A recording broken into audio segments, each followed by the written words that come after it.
வணக்கம். நான் ஜோசியர் அர்தாஸ் பாரதி பேசுகிறேன். வேலூர் மாவட்டம் சத்துவாச்சேரியில் ஜோசியராக இருக்கேன். இந்த தைப்பூசத்தை பற்றி பேசலாம்னு ஒரு பதிவு.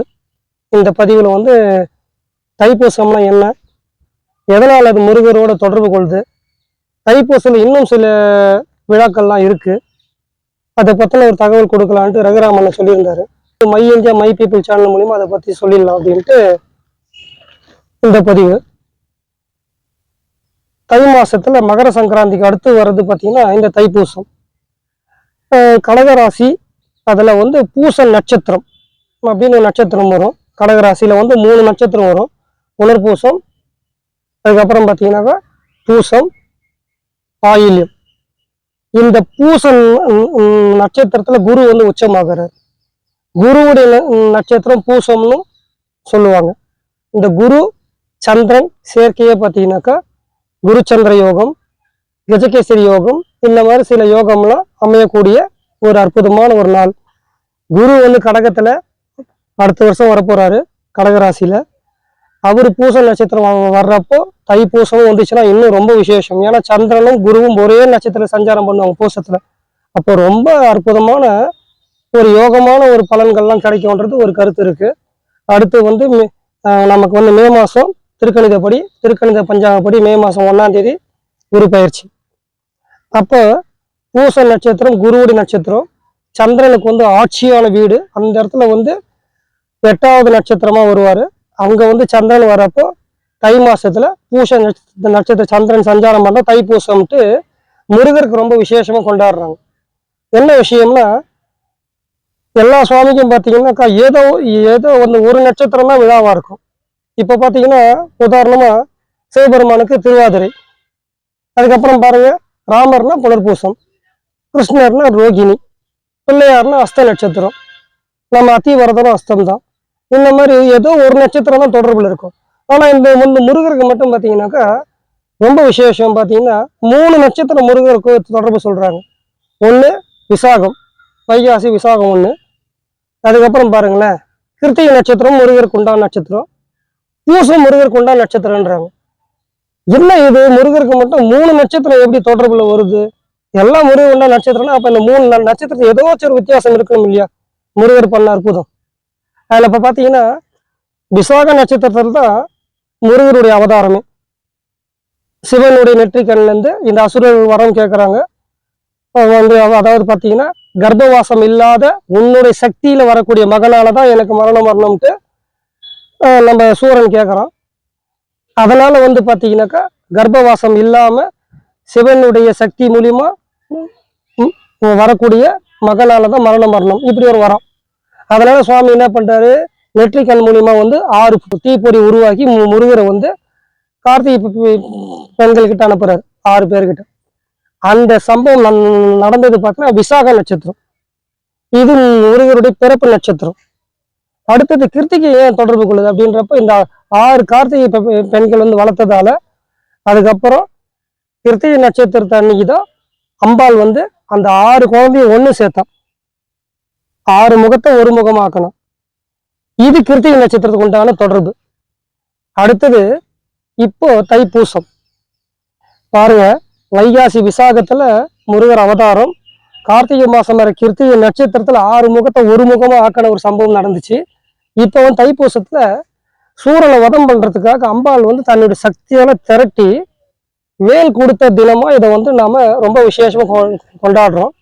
அப்போ முருகர் வந்து ஆக்ரோஷமா இருப்பாருன்றதாலதான் தைப்பூசத்துக்கு பால் அபிஷேகம் ரொம்ப முக்கியமா கொண்டாடினாங்க. பால் குடம் எடுக்கிற வழக்கம்லாம் வந்துச்சு.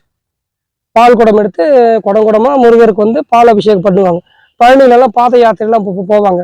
தண்டாயுத பாணியா நின்ற பழனி தண்டாயுத பாணிக்கு தன்னுடைய சக்தியை கொடுத்து வேல், சக்தி வேல் அப்படின்ற வேலு, ஞான வேல் அப்படின்ற வேலை வந்து கொடுத்த தினம் வந்து பார்த்தீங்கன்னா இந்த தைப்பூசம் நாளை கொண்டாடுறாங்க.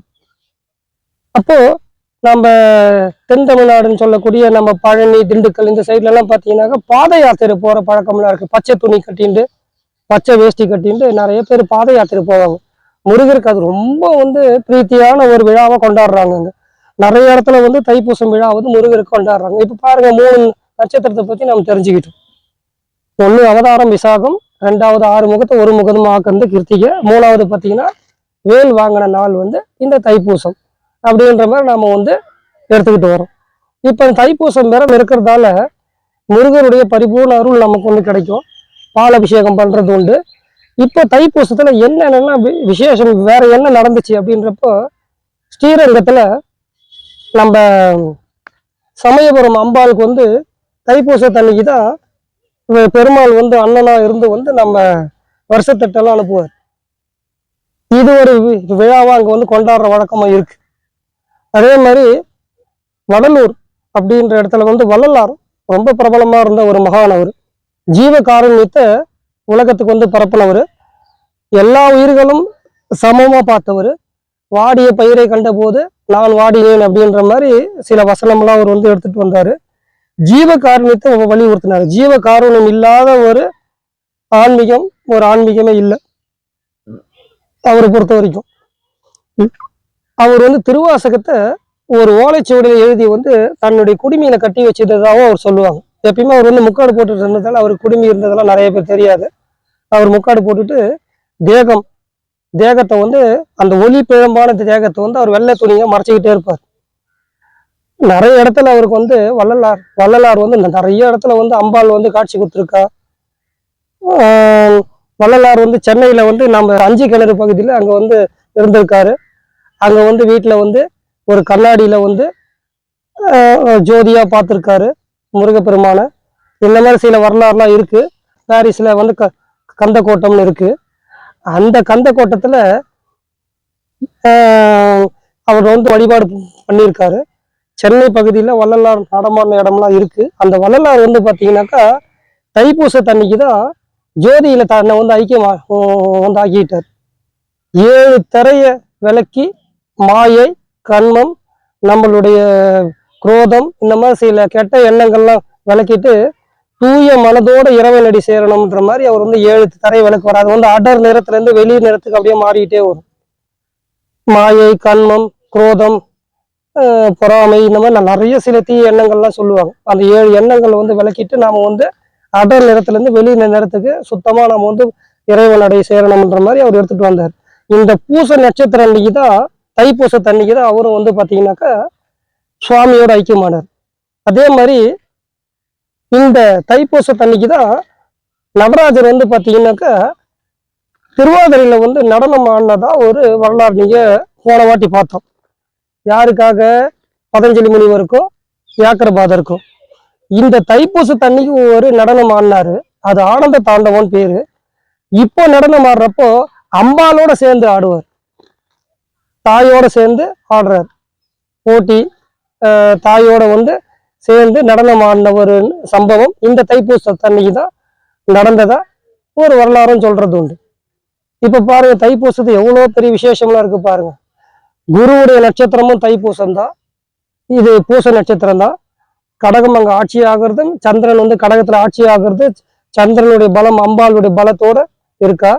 மகர சங்கராந்தி அடுத்து கொண்டாடக்கூடிய ஒரு பூஜை. இதெல்லாம் நீ விரதம் இருந்து சுவாமி கிட்ட நிறைய பலன் நீங்க வந்து அடையணும். இந்த தைப்பூசத்துல என்னென்ன சம்பவம் நடந்துச்சுன்றதுக்காக தான் இந்த ஒரு வரலாறுலாம் நம்ம எடுத்துட்டு வந்தோம். அம்பாள் கிட்ட வேல் வாங்கின சம்பவம் இந்த தைப்பூசத்துல தான் நடந்தது. அதே மாதிரி சீர்வரிசைக்கு கொடுக்கறது நம்ம பெருமாள் ரங்கநாதன் அம்பாளுக்கு சமயபுரம் மாரியம்மனுக்கு சீர்வரிசை கொடுக்கறது இந்த தைப்பூசத்தன்னைக்கு தான். நம்ம நடராஜர் சிவகாமி அம்பாளோட நடனமாடி காமிச்ச ஒரு திருநாளும் இந்த தைப்பூசத்தன்னைக்கு தான். அப்போ தைப்பூச விரதம் இருந்து வந்து 7 நாள் விரதம் இருப்பாங்க, 21 நாள் விரதம் இருப்பாங்க. இதெல்லாம் நிறைய விரத முறைகள்லாம் ஒருத்தர் ஒரு மாதிரி பண்ணிட்டு வராங்க. இதுல வந்து பாத்தீங்கன்னா சுவாமிக்கு பால் அபிஷேகம் தான் ரொம்ப முக்கியமா கொண்டாடுறாங்க. இந்த தென் தமிழ்நாட்டுல திண்டுக்கல் பக்கம்லாம் பார்த்தா தைப்பூசம் ரொம்ப விசேஷமா கொண்டாடுற வழக்கமா இருக்கு. பழனியில அது ரொம்ப விசேஷம். அதனால முருகர் அருள் பெற்று சீரும் சிறப்புமா வாழும்படி தைப்பூசத்தை திருநாளை வந்து கொண்டாட பிரார்த்திக்கிறோம். இந்த வருஷம் வந்து 1/2/2026 தைப்பூசம் வருது. வர வந்து பிப்ரவரி மாதம் 1ஆம் தேதி 2026 தைப்பூசம். நன்றி, வணக்கம்.